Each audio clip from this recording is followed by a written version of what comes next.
¿Te imaginas que alguien pueda cometer un crimen atroz y apenas minutos después volver a su vida cotidiana como si nada hubiera pasado? Suena imposible, ¿verdad? Pero eso fue exactamente lo que hizo José Eduardo Morales. Este caso no solo te estremecerá, también te hará cuestionar cuánto realmente conocemos a las personas que nos rodean. Daniela Olate desapareció un día que parecía normal, y en solo horas su vida fue arrebatada. Lo más perturbador es que la sociedad muchas veces minimiza la violencia hasta que toca de cerca. Mientras muchos creen que estos crímenes reales solo suceden allá lejos, este caso demuestra que cualquiera puede ser víctima si no se toman precauciones. Aquí descubrirás cómo un hombre con familia, amigos y rutinas normales ocultaba un lado oscuro que nadie sospechaba. No se trata solo de morbo. Entender la mecánica detrás de este asesinato te puede dar herramientas para protegerte y proteger a los tuyos. Verás cómo pequeños detalles, como confiar en un desconocido o ignorar señales de peligro, pueden tener consecuencias devastadoras. Además, aprenderás cómo la investigación y la justicia se enfrentan a monstruos que caminan entre nosotros. Prepárate para entrar en un relato que combina misterio, investigación y la realidad más cruda. Desde la desaparición de Daniela hasta la confesión escalofriante de Morales, cada momento está cargado de tensión y enseñanza. Este no es solo un caso para recordar, es un llamado a abrir los ojos y a actuar antes de que la tragedia toque de cerca. El 16 de julio de 2024, Daniela Olate, una joven de apenas 23 años, salió de su casa con un propósito sencillo: llevar medicina a sus abuelos. Era un gesto de amor cotidiano, casi rutinario, como esas veces en que uno va a la farmacia por la abuela o corre a dejar un pan recién horneado a la casa de los padres. Nada hacía presagiar que aquel trayecto sería el último. Y así comienza una de esas historias que tristemente se suman a la larga lista de crímenes reales que estremecen comunidades enteras. Ese día, Daniela envió un último mensaje en el que mencionaba a un caballero que le daría un aventón de regreso. Parecía algo normal, como cuando confiamos en alguien que se muestra amable en la calle. ¿Quién no ha aceptado alguna vez una ayuda que parecía segura?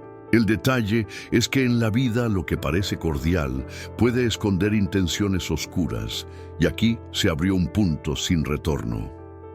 Esa confianza, que podría ser vista como inocente, terminó siendo la pieza clave en el rompecabezas del caso. El hallazgo posterior de su cuerpo confirmó lo peor. No fue un accidente, no fue un descuido, fue un acto de violencia con toda la intención. Y esa diferencia lo cambia todo, porque cuando alguien muere en un accidente, duele, claro, pero hay una resignación natural. En cambio, cuando alguien arrebata la vida de manera brutal, estamos hablando de un caso criminal que deja heridas en la familia y en la sociedad entera. Ahí se enciende la indignación, porque la voluntad de vivir fue interrumpida a la fuerza. Mucha gente al escuchar estas noticias piensa: eso nunca me pasará a mí, o mi ciudad es tranquila. Pero lo cierto es que nadie está realmente exento.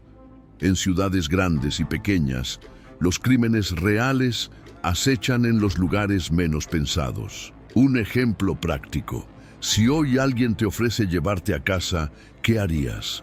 Una opción es usar aplicaciones de transporte verificadas, compartir tu ubicación en tiempo real con un familiar o, al menos, pedir una foto de la patente antes de subir. Son gestos simples que pueden hacer la diferencia. El caso de Daniela no solo habla de ella, sino de una vulnerabilidad más amplia, la de confiar sin sospecha en la bondad de otros. ¿Cómo evitar caer en ese peligro sin perder humanidad? La respuesta no es encerrarnos, sino aprender a equilibrar confianza con prudencia. Igual que en el día a día, cuidamos la alimentación, evitando el exceso de azúcar o grasa, También deberíamos cuidar el entorno en que nos movemos, porque la vida se juega en detalles que parecen pequeños, pero no lo son. El rastro de aquel caballero se convirtió desde ese momento en una sombra que guiaría la investigación. Y es curioso cómo, en los casos criminales, un simple mensaje de celular, una frase escrita al pasar, puede transformarse en la pieza clave de todo un expediente judicial. Por eso, cada detalle cuenta, y hasta lo que parece insignificante puede ser decisivo cuando se busca la verdad. Es como armar un rompecabezas con piezas dispersas. La paciencia lo revela todo. Este tipo de historias también nos sacuden porque ponen en evidencia la fragilidad de la rutina. Daniela no iba a un concierto ni a un viaje largo. Iba a casa de sus abuelos, como cualquiera de nosotros que lleva una bolsa con remedios o comida. Y ahí está la lección: incluso en lo cotidiano, lo inesperado puede irrumpir con violencia. Quizá la pregunta que todos deberíamos hacernos es: ¿cómo cuidamos nuestras rutinas para que no nos sorprenda lo irreparable? El dolor de su familia comenzó en ese instante de desconexión, cuando su celular dejó de responder. Ese silencio digital fue el primer grito de alarma. Todos hemos sentido esa ansiedad cuando alguien tarda en contestar más de lo habitual. Ahora imagina que ese silencio se alarga y se convierte en horas de angustia. El caso de Daniela recuerda que un visto en WhatsApp o un no contesta puede convertirse en el inicio de una pesadilla que abre las puertas a lo peor. Lo que más duele es que la historia no se quedó en la simple desaparición. Cuando su cuerpo fue encontrado, las esperanzas murieron con ella. Y allí se confirmó que no hablamos de una joven perdida, sino de una víctima de un caso criminal marcado por la violencia. Es como cuando una serie que veías con ilusión se rompe en un giro inesperado. Ya nada vuelve a ser como antes. Y la familia que hasta entonces rezaba por encontrarla viva se enfrentó a una verdad insoportable. El 16 de julio, entonces, no solo se recuerda como una fecha en el calendario de su familia, sino como el día en que comenzó una herida que se extendería por toda la comunidad. Lo que parecía un paseo de amor hacia los abuelos se transformó en una tragedia que demandaba respuestas.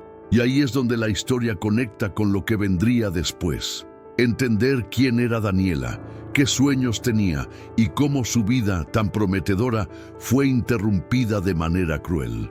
Daniela nació y creció en Concepción, Chile, en el seno de una familia profundamente religiosa.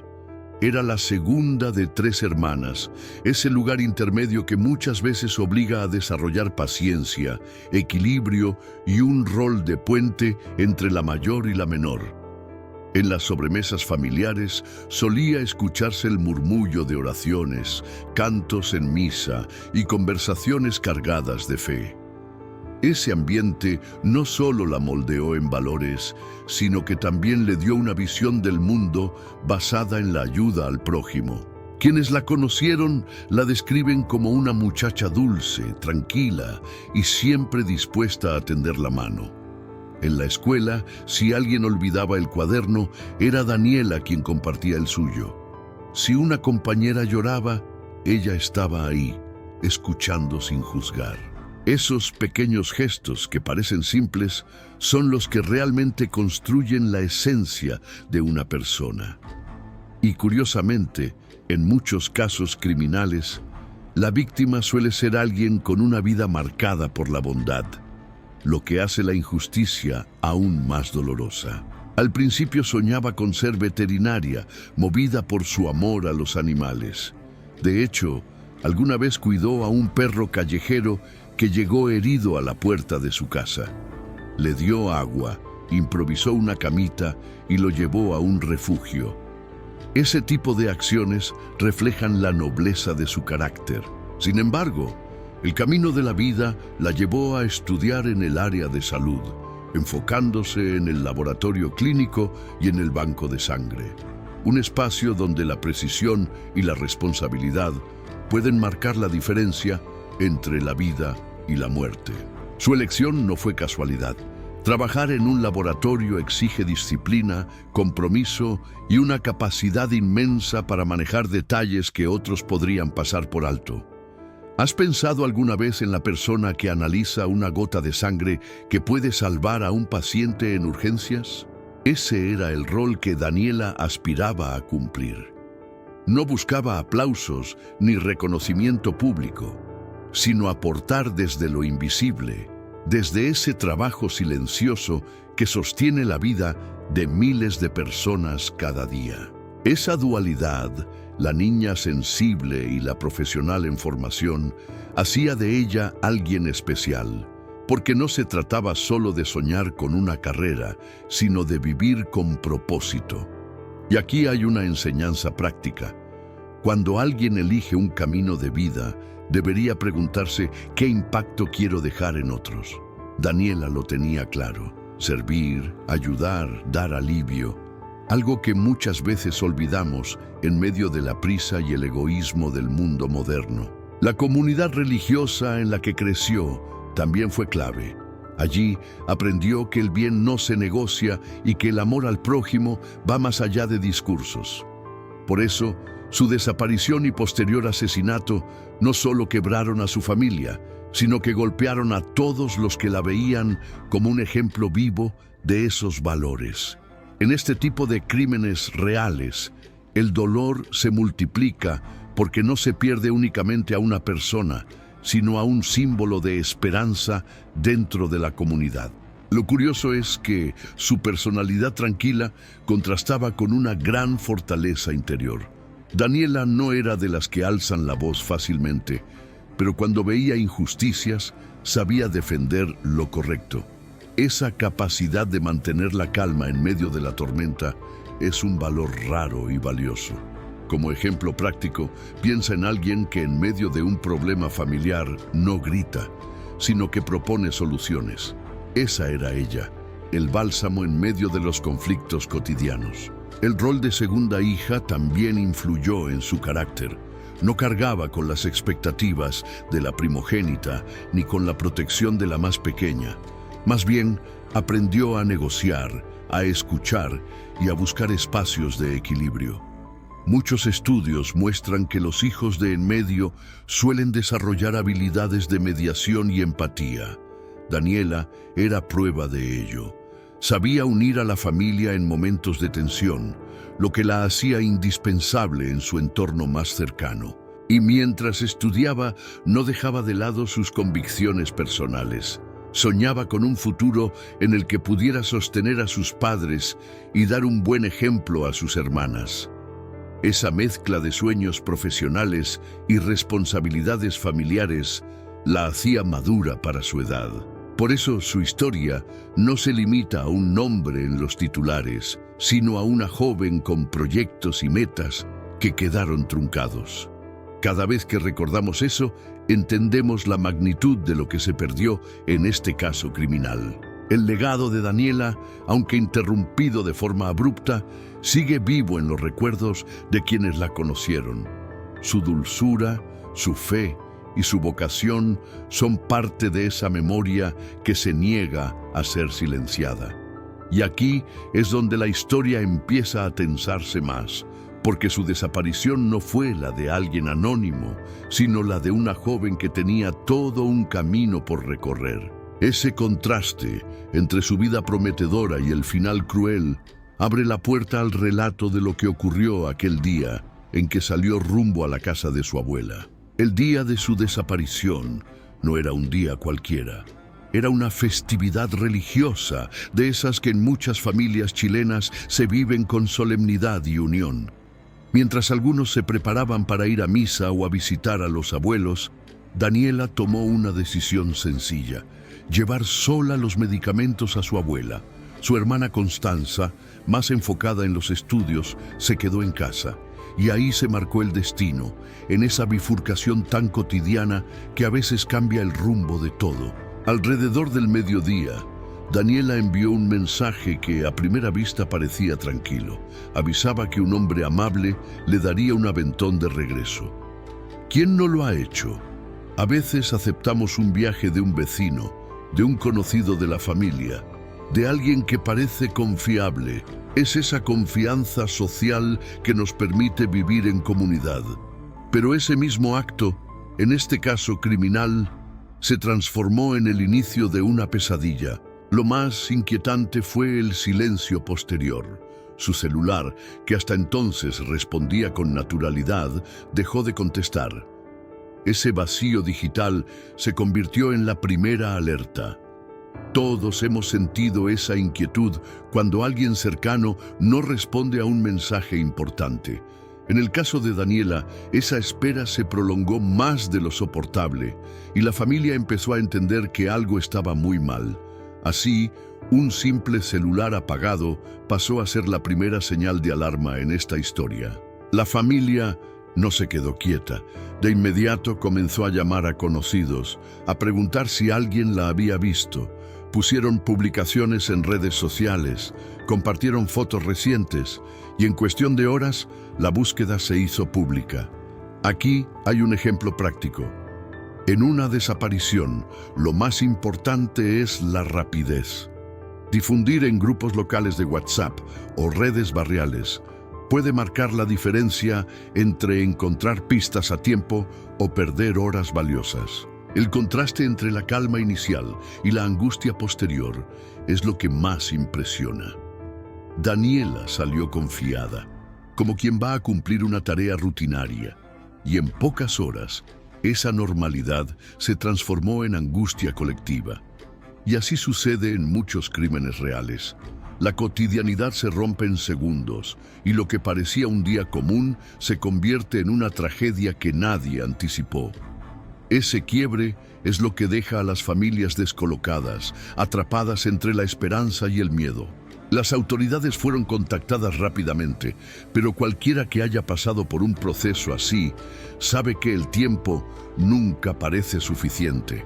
Entre protocolos, preguntas iniciales y papeleos, las horas se sienten eternas. La familia, desesperada, insistía en que Daniela no era de desaparecer sin avisar. Ese punto es clave en muchos casos criminales. Los familiares suelen conocer mejor que nadie los hábitos de la víctima, y su testimonio puede ser la brújula que oriente la investigación. El hecho de que fuese un día festivo también complicó las cosas. Mientras algunos servicios públicos estaban a medio funcionar y mucha gente disfrutaba del descanso, la urgencia de buscar a Daniela parecía chocar con la lentitud del sistema. Aquí la enseñanza es clara. Nunca hay que dar por sentado que mañana se resuelve. En situaciones así, cada minuto cuenta, y la acción inmediata puede significar salvar una vida. La hermana Constanza, que se había quedado en casa estudiando, cargó desde entonces con un peso emocional muy fuerte. Porque siempre queda la pregunta, ¿y si hubiera ido con ella? Esa clase de pensamientos son inevitables, aunque injustos, porque nadie puede prever lo imprevisible. En los crímenes reales, estas culpas silenciosas suelen marcar a los sobrevivientes tanto como la pérdida misma, y es un dolor que rara vez se ve en los titulares. Mientras la familia luchaba con la incertidumbre, la comunidad también comenzó a involucrarse. Vecinos, amigos y hasta desconocidos compartían la información, como si la desaparición de Daniela fuese un asunto personal. Esa solidaridad es una de las pocas luces en medio de la oscuridad. Nos recuerda que, incluso frente a lo peor, la gente puede unirse para intentar proteger la vida de otros. Pero claro, esta esperanza pronto chocaría con una noticia devastadora. El silencio del teléfono, la espera interminable, las horas de búsqueda y las oraciones desesperadas no lograron evitar lo que ya había ocurrido. Daniela no volvería a responder, porque su destino había sido sellado en ese trayecto de regreso. Y así, el dolor de la incertidumbre daría paso a la certeza más cruel: el hallazgo de su cuerpo. Ese sería el siguiente capítulo en el que la esperanza se quebraría para siempre. Casi 24 horas después de que Daniela desapareciera, llegó la noticia que nadie quería escuchar. El 17 de julio, en una zona boscosa cercana, su cuerpo fue hallado. La escena rompía con cualquier esperanza.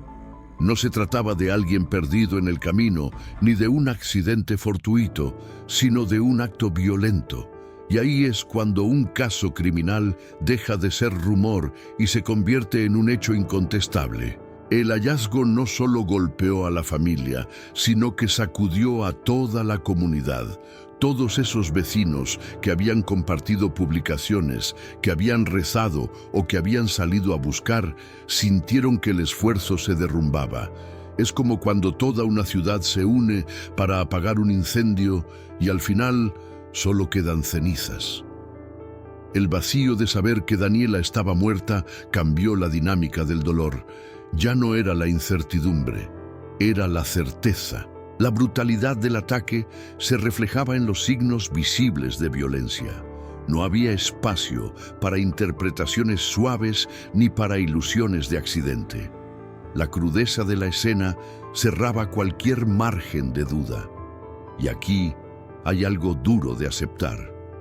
Cuando la violencia se materializa en un cuerpo, deja de ser una estadística abstracta y se convierte en un rostro, en una historia que ya no se puede ignorar. Eso es lo que hace que los crímenes reales calen tan hondo. En el lugar también estaban sus pertenencias, su celular, dañado pero con la tarjeta SIM recuperada, fue un hallazgo clave. Parece un detalle técnico, pero en un caso criminal, cada fragmento de información puede convertirse en oro puro para la investigación. Hoy, la mayoría de nosotros guarda toda su vida en ese pequeño aparato. Fotos, mensajes, recorridos. Daniela, sin saberlo, dejó ahí pistas que servirían para reconstruir sus últimas horas. Ese teléfono dañado se convirtió en una metáfora cruel. La vida cortada de Daniela reflejada en un aparato roto. Sin embargo, así como los técnicos lograron rescatar la tarjeta SIM, también la justicia intentaría rescatar la verdad detrás de los hechos. Aquí hay un ejemplo aplicable. ¿Alguna vez pensaste en activar el respaldo automático de tu celular? No solo protege tus recuerdos, también puede ser decisivo en situaciones de emergencia. El hallazgo en el bosque también refleja un patrón que se repite en muchos casos criminales: la soledad del entorno. No fue en plena calle, ni en un lugar concurrido, sino en un sitio apartado, donde el agresor creyó que la oscuridad lo protegería.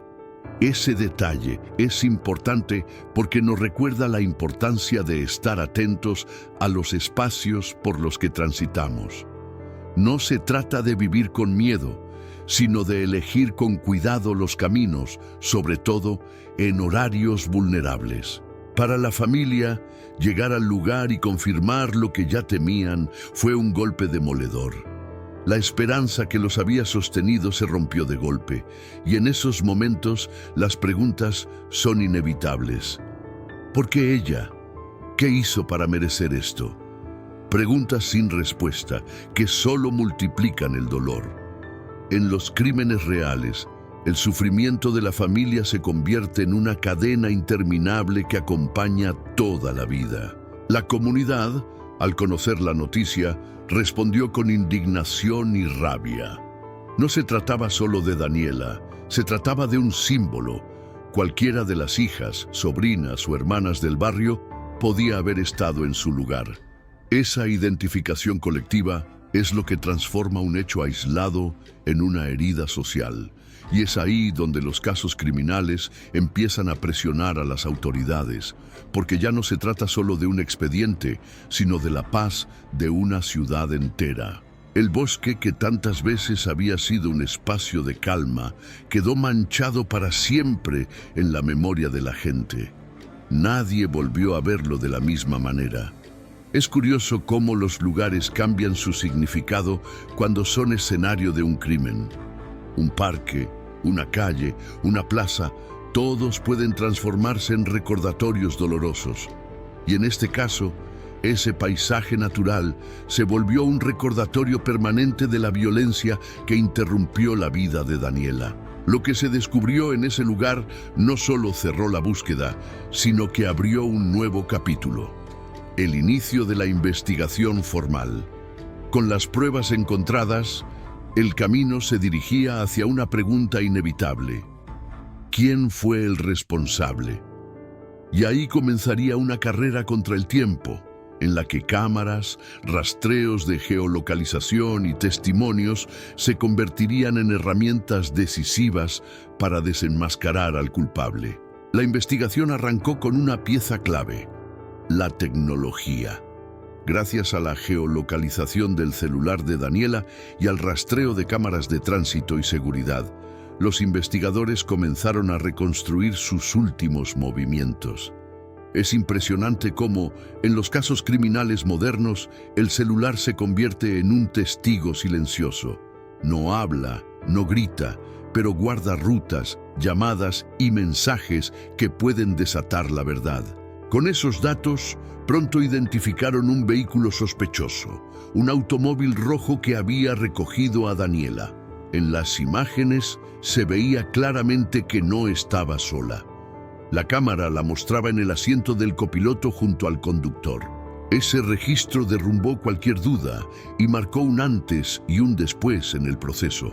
Ya no era un enigma abstracto, sino un rastro concreto que podía guiar la investigación. El color del vehículo, tan llamativo, jugó en contra del responsable. A diferencia de un auto gris o negro que se pierde entre miles, el rojo resaltaba en cada grabación de las cámaras urbanas. Esto demuestra cómo, en los crímenes reales, hasta un detalle aparentemente banal puede convertirse en la trampa del agresor. Un ejemplo práctico: en seguridad personal, los detalles que parecen mínimos, como el lugar donde estacionamos, a menudo son decisivos. El seguimiento del automóvil llevó a los agentes a hilar trayectorias. Compararon horas, revisaron peajes, semáforos y cámaras de vecinos. Es como armar una película en reversa. Cada cuadro muestra una parte de la verdad, y aquí hay un aprendizaje valioso. En la vida cotidiana muchas veces dejamos rastros digitales o físicos sin notarlo. Desde un ticket de compra hasta un GPS encendido, todo puede ser usado para reconstruir movimientos. El hombre al volante pronto fue identificado: José Eduardo Morales Morales, de 37 años. Lo sorprendente era que no era un desconocido absoluto, como a veces creemos que ocurre en estos hechos. Era un hombre con familia, con hijos, con una vida aparentemente normal. Ese contraste es común en los casos criminales. Personas que parecen integradas en la sociedad y que, sin embargo, esconden un lado oscuro que nadie sospechaba. Las autoridades confirmaron que José Eduardo era casado y padre de 2 hijos. Esa revelación estremeció aún más a la comunidad. ¿Cómo alguien que lleva a sus hijos a la escuela, que comparte cenas familiares, puede al mismo tiempo planear un crimen atroz? La dualidad de llevar una vida pública intachable mientras en secreto se cometen atrocidades es uno de los aspectos más inquietantes de los crímenes reales. Lo inquietante es que no hubo un error técnico en su captura, sino una cadena de descuidos humanos. El rastro de las cámaras, el color del vehículo y el celular de Daniela lo delataron. Esto nos recuerda algo. Por mucho que alguien crea tener todo bajo control, siempre deja huellas. Y aquí hay un consejo aplicable.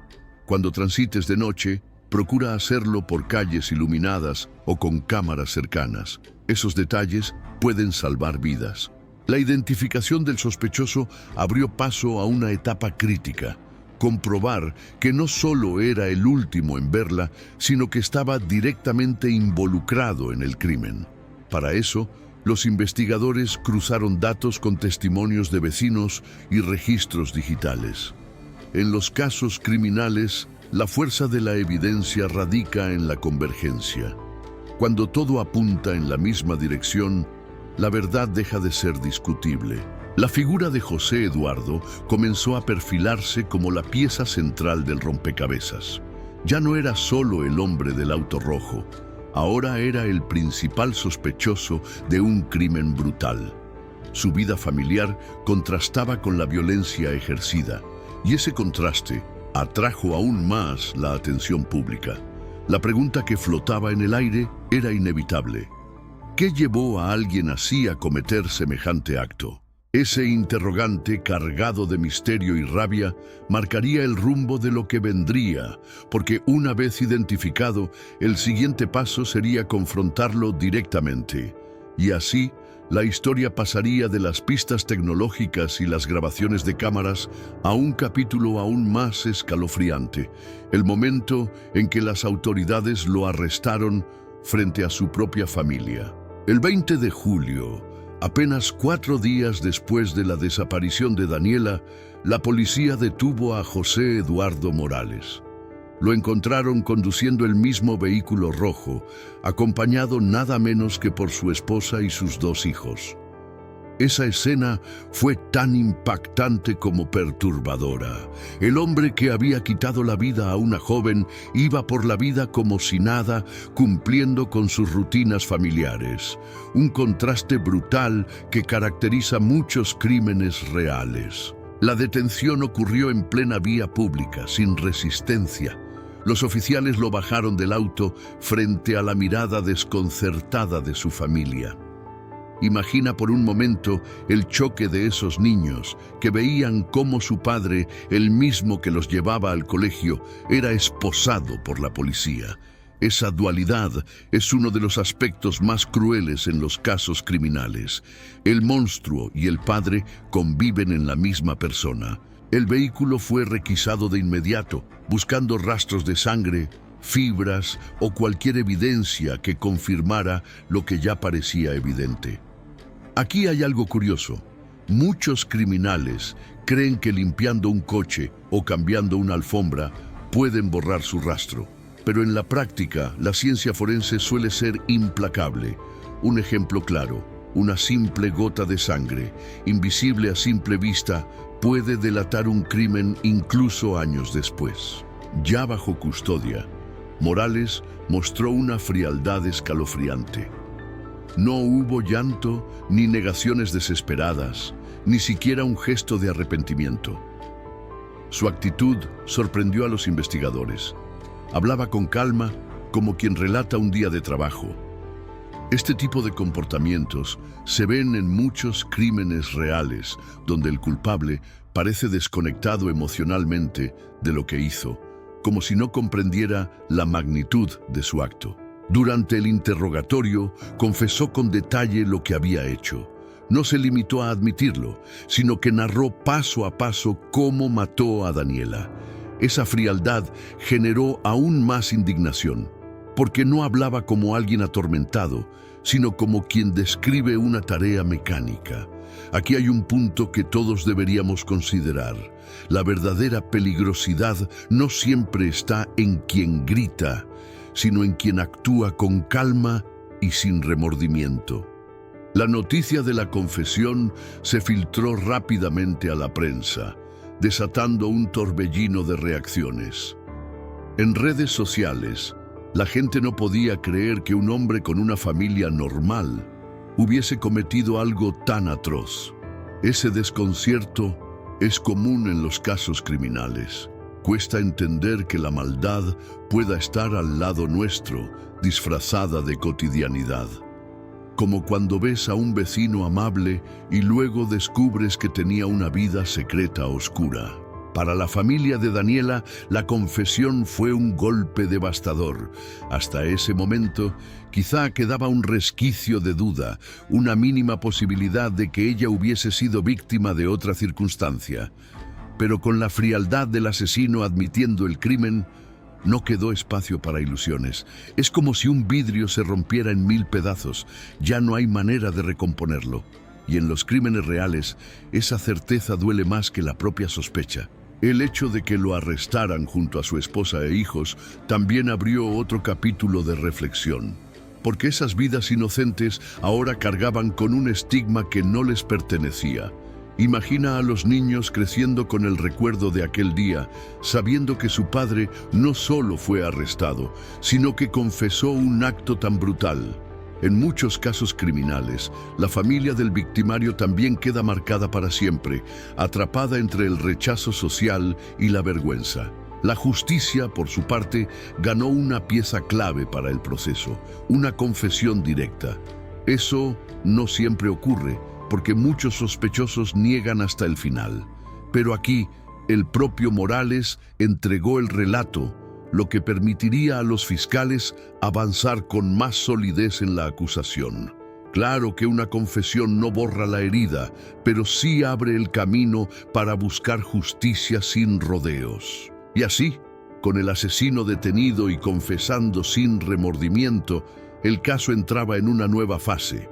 La atención ya no estaba en buscar a Daniela ni en identificar al culpable. Ahora, el foco se dirigía a entender cómo ocurrió el crimen, por qué lo hizo y qué revelaban los detalles de esa confesión tan perturbadora. Lo que saldría a la luz después resultaría aún más estremecedor. Tras la confesión, lo más inquietante vino con los detalles que José Eduardo Morales entregó. No se trataba solo de un crimen pasional, como algunos pensaban. Él narró con una serenidad perturbadora cómo había engañado a Daniela para subir al auto, cómo la llevó a un sitio apartado y cómo terminó con su vida. Sus palabras, más que un testimonio, parecían un relato calculado, casi clínico, que helaba la sangre. Lo más espantoso era la ausencia de emoción. No pedía perdón, no mostraba miedo, ni intentaba justificar sus actos con lágrimas. Simplemente contaba los hechos como si describiera la ruta de un viaje. Y eso, en muchos crímenes reales, es lo que más impacta. Descubrir que el asesino no se tambalea al narrar lo que hizo, porque para él no representa un peso, sino un hecho consumado.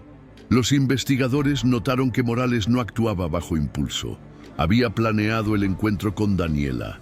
La citó, la llevó con engaños y la atacó sin titubeos. Esta premeditación lo colocaba en una categoría distinta. No era un arranque de ira, era un crimen calculado. Y en los casos criminales, esa diferencia es clave porque define no solo la condena, sino también la percepción social del culpable. El lugar donde abandonó el cuerpo también fue revelado por él mismo. Esa confesión permitió a las autoridades encontrar los restos de Daniela, confirmando lo que la familia temía. Cuando se supo, la indignación creció todavía más, porque no solo la privó de la vida, sino que la trató como un objeto desechable. Y en los reportajes sobre crímenes reales, este patrón de deshumanización aparece una y otra vez. Los agentes forenses llegaron a la zona y recogieron las pruebas. Cada fragmento del terreno, cada fibra en el auto y cada marca en el cuerpo eran piezas que encajaban con la historia narrada por Morales. En esos momentos, la ciencia se convierte en el puente entre la verdad y la justicia. Sin ella, muchos documentales sobre crímenes no tendrían la fuerza que hoy nos permite reconstruir la brutalidad de los hechos. La familia de Daniela tuvo que enfrentarse a una de las escenas más dolorosas, el reconocimiento de los restos. No hay palabras suficientes para describir ese instante. Es un golpe seco, un derrumbe que no se supera. En los casos criminales, este momento es tan devastador que muchos parientes dicen sentir que vuelven a perder al ser querido, pero esta vez de manera definitiva y tangible. Morales, por su parte, seguía relatando con calma cómo se deshizo del cuerpo. No mostraba vacilación, como si lo hubiera ensayado. Ese detalle abrió otra línea de investigación. ¿Era la primera vez que lo hacía o había más historias ocultas? Y esa duda es la que alimenta la tensión en muchas historias de crímenes. Porque detrás de un asesino confeso puede haber un pasado mucho más oscuro. La prensa no tardó en explotar cada detalle de la confesión. Los titulares hablaban de la frialdad del asesino, de su vida aparentemente normal y de la brutalidad del acto. La sociedad entera empezó a debatir cómo alguien podía llevar una doble vida tan convincente. Y en este punto, los documentales sobre crímenes encuentran material. Contrastar la fachada de lo cotidiano con lo monstruoso que se esconde detrás. El hallazgo del cuerpo, sumado a la confesión, dio a los fiscales la certeza de que tenían un caso sólido. Sin embargo, lo que más estremecía no era lo que ya sabían, sino lo que faltaba por entender. ¿Qué motivó a Morales? ¿Qué clase de pensamiento lo llevó a cometer algo tan cruel y después narrarlo sin titubear? Las respuestas empezarían a revelarse en los días siguientes. Con el asesino confesando, el cuerpo encontrado y la familia rota por el dolor, el caso estaba lejos de cerrarse. Al contrario, entraba en una fase todavía más perturbadora. Comprender la mente del criminal, explorar los motivos detrás de su violencia y enfrentar la pregunta que muchos temían hacerse: ¿qué lo convirtió en un asesino? Tras confirmar el asesinato y recuperar el cuerpo, el proceso se enfocó en entender la mente de José Eduardo Morales. No bastaba con saber lo que hizo, había que descifrar por qué lo hizo. Los peritos en psicología criminal fueron llamados para evaluar su perfil y lo que encontraron resultó inquietante. Su calma no era simple frialdad, era una desconexión total con la empatía humana. Durante las entrevistas, Morales hablaba de Daniela como si no hubiera sido una persona, sino una pieza dentro de un plan. No mostraba culpa ni arrepentimiento y tampoco se describía a sí mismo como alguien malo. En su visión distorsionada, lo que hizo era consecuencia de circunstancias que lo superaban. Esta racionalización es típica en varios casos criminales, donde el agresor se convence de que tenía una razón válida. Los especialistas identificaron rasgos de manipulación y control. Morales no solo planeó el encuentro con Daniela, también supo cómo mantener una fachada ante su familia y vecinos. Esa dualidad, el hombre amable de día y el agresor calculador de noche, es lo que vuelve a estos individuos tan peligrosos. Y en muchos reportajes sobre crímenes reales, este patrón aparece con una precisión escalofriante. Lo más perturbador fue descubrir que Morales llevaba tiempo ensayando fantasías violentas. Sus búsquedas en Internet y conversaciones pasadas revelaban interés por temas oscuros.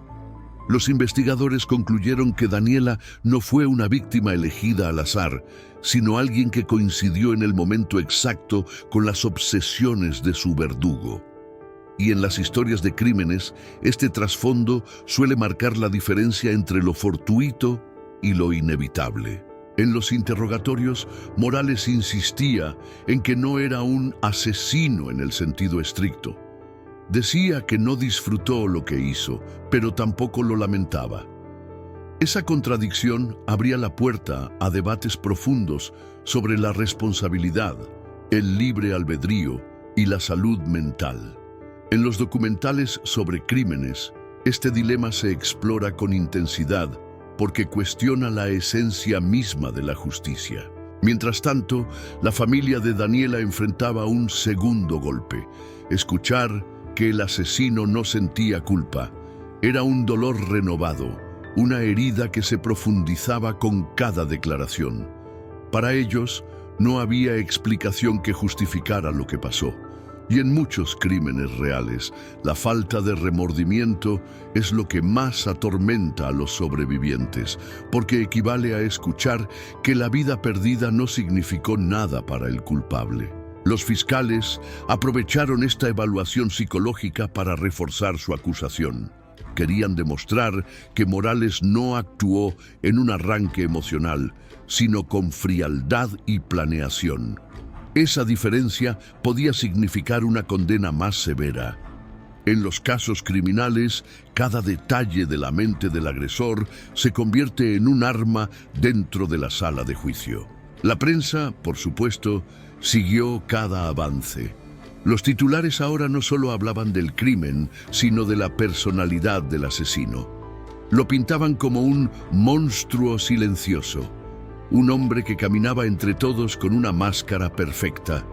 Esta narrativa aumentó la indignación social y mantuvo vivo el interés en el caso, como suele pasar en los reportajes sobre crímenes reales. Sin embargo, quedaba una duda que incomodaba a todos.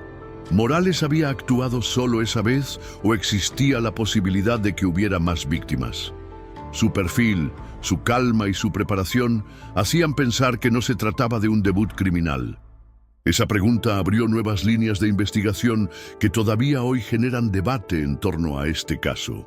Y así, con el asesino perfilado, la confesión documentada y la indignación social en su punto máximo, el proceso dio un nuevo giro: llevar todo ese peso de pruebas y testimonios al terreno judicial. El juicio contra Morales no solo decidiría su futuro, también pondría a prueba un sistema que muchas veces se tambalea frente a la presión mediática y el dolor de una familia que clama justicia. El inicio del juicio contra José Eduardo Morales fue un evento que paralizó a toda la comunidad. No se trataba de un proceso cualquiera, sino de un caso que ya se había convertido en símbolo de indignación social. La sala estaba abarrotada de periodistas, familiares y curiosos que buscaban presenciar lo que se sentía como un capítulo decisivo dentro de una de esas historias de crímenes que marcan época. Desde la primera audiencia quedó claro que la defensa intentaría jugar la carta de la salud mental. Argumentaban que Morales no tenía control pleno de sus acciones y que debía ser tratado como un enfermo más que como un criminal. Pero la fiscalía no estaba dispuesta a ceder terreno. Sostenía que el crimen fue planeado con frialdad, y eso lo convertía en uno de esos casos criminales donde la deliberación pesa más que cualquier diagnóstico. La familia de Daniela estaba presente en cada audiencia, con la mirada fija y el dolor convertido en coraje. Sus gestos, silenciosos pero firmes, se convirtieron en un recordatorio constante para jueces y fiscales. No estaban frente a un expediente, sino frente a la pérdida de una vida real.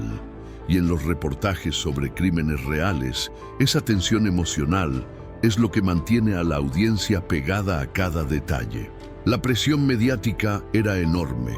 Cada testimonio, cada declaración, cada movimiento dentro de la sala era transmitido y comentado en tiempo real. Para algunos, el juicio ya no se desarrollaba solo en tribunales, sino también en la arena pública, donde la opinión colectiva exigía una condena ejemplar. Así ocurre en muchos documentales sobre crímenes, donde el juicio se convierte en un espectáculo paralelo. Los fiscales iniciaron su estrategia mostrando las pruebas más contundentes: la confesión grabada, las evaluaciones psicológicas y las inconsistencias en el relato del acusado. Querían construir una imagen sólida de premeditación y control. En la narrativa judicial, como en los crímenes reales, cada pieza de evidencia es un ladrillo que sostiene la verdad frente a la duda. La defensa, por su parte, insistía en mostrarlo como un hombre roto, víctima de sus impulsos y de una mente perturbada. Pedían comprensión, incluso compasión, algo que chocaba frontalmente con la rabia social. Era un discurso que intentaba sembrar grietas en el consenso popular, aunque la mayoría lo veía como un recurso desesperado. Esa pugna entre percepción y argumento define muchos casos criminales en tribunales. Las audiencias se convirtieron en un duelo constante entre narrativa y evidencia.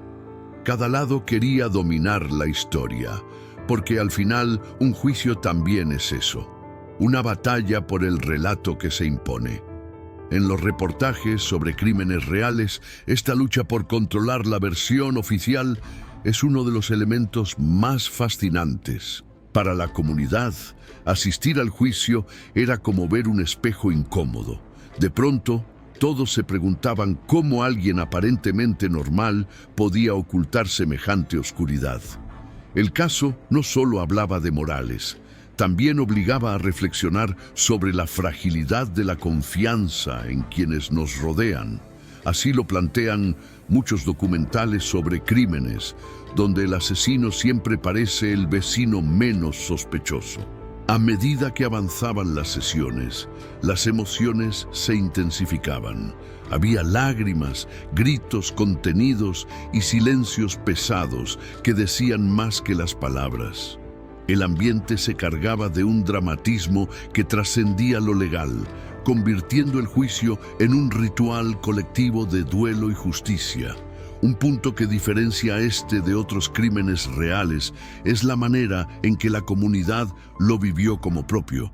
Con la primera fase del juicio concluida, el tribunal debía prepararse para escuchar a los testigos clave y a los peritos que reforzarían la versión final. Lo que estaba en juego no era solo la condena de un hombre, sino la capacidad del sistema judicial para responder a la presión social y a la búsqueda incansable de justicia por Daniela. Y en ese tránsito se abría el camino hacia la sentencia que marcaría un antes y un después. A medida que el juicio avanzaba en 2025, los testimonios comenzaron a delinear con más claridad el horror vivido por Daniela.